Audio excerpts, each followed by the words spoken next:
Peggy 18.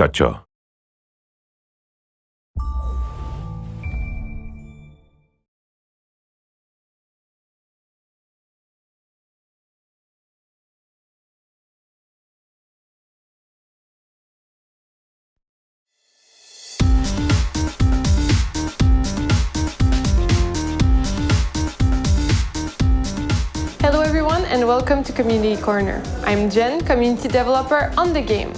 Last July, we invited a couple of our most involved players to Montreal, and one of them, GeoFerb, asked, how does sound propagation work? The answer was really interesting, so we discussed this today, and this is why I will be joined by our audio director to talk about it.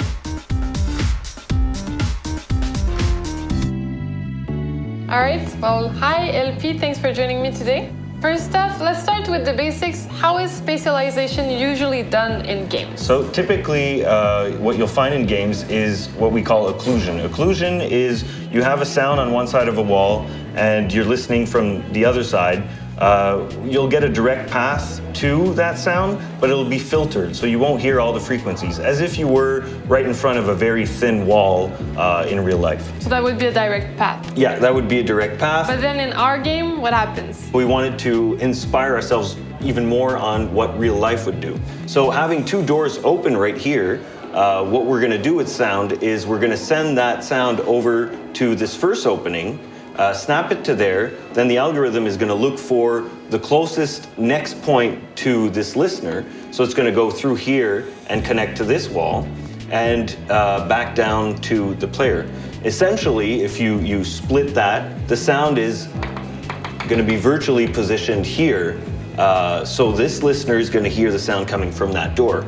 The closer he gets to the door, the more the path is going to come down to the actual position of the listener. So let's say of the emitter. So let's say the listener comes up to here. Well, he's going to hear the sound coming from the corridor, and it'll come back down until he gets to here, where he gets a direct path and has the real position of the source. So we can basically follow the sound he hears to the source. Exactly.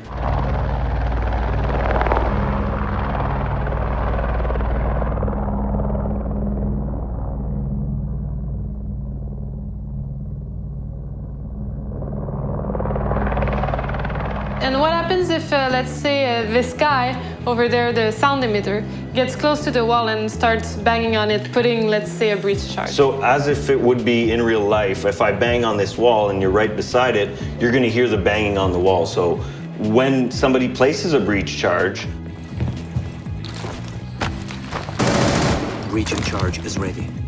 we have a contact sound that plays on the other side of the wall, which is basically a muffled version of that sound, just like occlusion would. Okay, so you need the direct contact sound to make sound come off from the other side. Exactly. So this is what happens when rooms are next to each other, but what happens if they're on top of each other? So something very particular about verticality is that, you know, when you're in a house and you hear somebody walking over you, it's actually the contact sound I was talking to you about. But instead of being hitting on a wall, you're hitting on the floor. So in this case, in a certain vicinity from, you know, hearing, you're going to hear these muffled footsteps. Mm-hmm. As soon as they get out of that type of sphere, you're going to hear the normal propagation. So you're going to hear the direct sound coming from those stairs. So you're going to know that if you follow that path, you're going to get to him.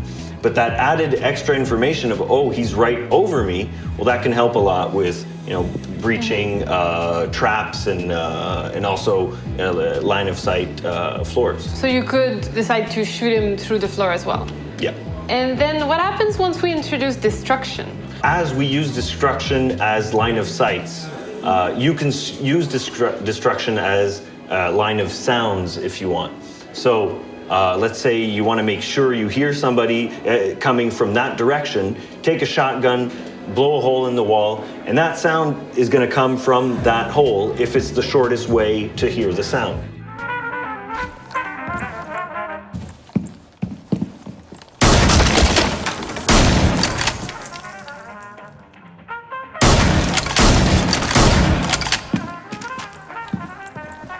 So LP, how can our players use sound to their advantage?